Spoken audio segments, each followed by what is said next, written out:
So I started on this end.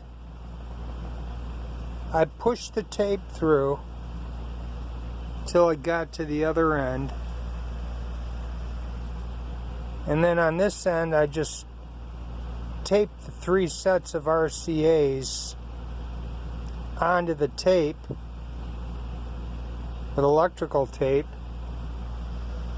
And then on that side, I just pulled it through.